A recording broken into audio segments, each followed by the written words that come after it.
Okay, Dennis. Representative Mike Noel has sponsored a bill, House Bill 481. It has President Trump's name in it. Yes, it does. What's going on? Representative Noel wants to name a highway in southern Utah that kind of meanders through our national parks after President Donald Trump. So it'd be the President Donald J. Trump Utah National Parks Highway. Mm-hmm.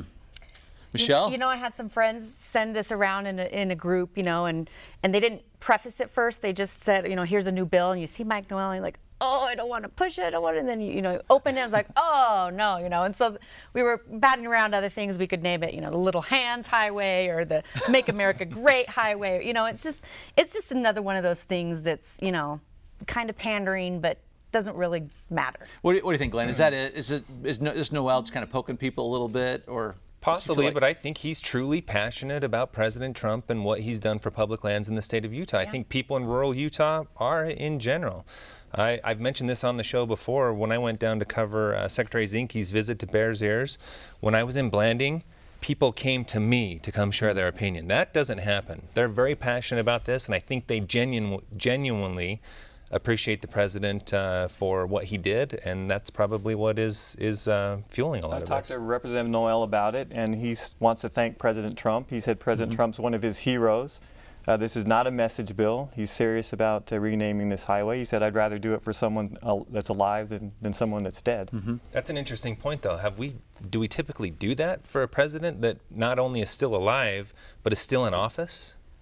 I can't think of when that's happened. I think we have some highways named after former congressmen and stuff like that that are not in office, that are alive, but I don't know that we have anything of this nature. I wonder how. Even one governor. I wonder how much. Even the governor. Yeah, I wonder how much, in the spirit of pick your battles, how much opposition this will even see in the legislature. The Democrats are they're geared up for some fun if this gets to the House floor. I think they're going to come at it hard. Well, and why spend time on it when there's so much and there's only a week left? Why waste even 10 minutes? Just skip this one? Yeah. Well, how are Utahns going to view it? Because they are divided, it turns out, in all the polls about Bears Ears and Grand Staircase. Well, and Trump himself, he got, what, 45% of the vote in the election. I think his approval rating somewhere under 50% or around 50% here in the state.